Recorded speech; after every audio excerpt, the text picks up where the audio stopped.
Dobrý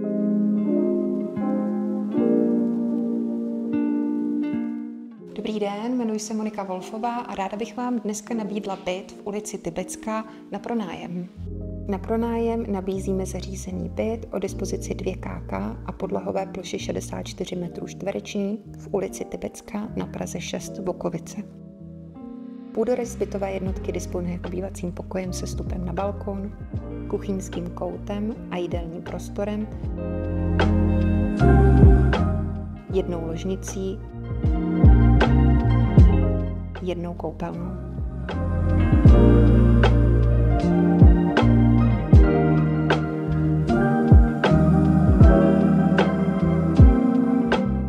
Věřím, že vás prohlídka bytu v ulici Tibetská na pronájem zaujala. Děkuji za pozornost a brzy nashledanou.